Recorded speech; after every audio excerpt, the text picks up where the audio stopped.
Baghdad, a barrage of rockets hit a base housing U.S. and other coalition troops north of Baghdad, Iraqi security officials said Saturday, just days after a similar attack killed 3 servicemen, including 2 Americans.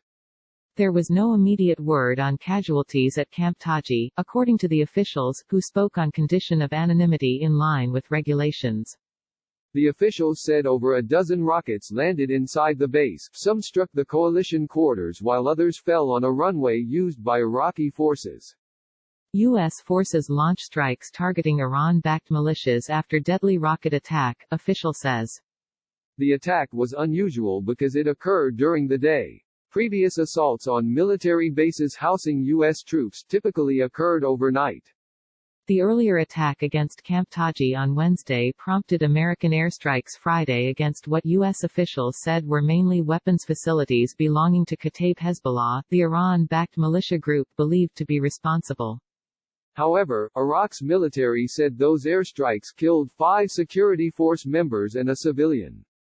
Iran-backed Shiite militia groups vowed to exact revenge for Friday's U.S. strikes, signaling another cycle of tit-for-tat violence between Washington and Tehran that could play out inside Iraq.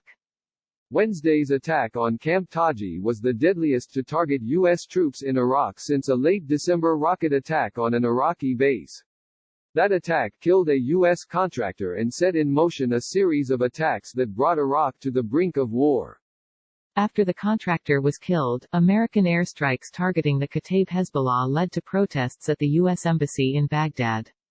Click here to get the Fox News app. A U.S. drone strike in Baghdad then killed Iranian General Qasem Soleimani, a top commander responsible for expeditionary operations across the wider Mideast. Iran struck back with a ballistic missile attack on U.S. forces in Iraq, the Islamic Republic's most direct assault on America since the 1979 seizing of the U.S. Embassy in Tehran. The U.S. and Iran stepped back from further attacks after the Soleimani incident. A senior U.S. official said in late January, when U.S.-Iran tensions had cooled, that the killing of Americans constituted a red line that could spark more violence.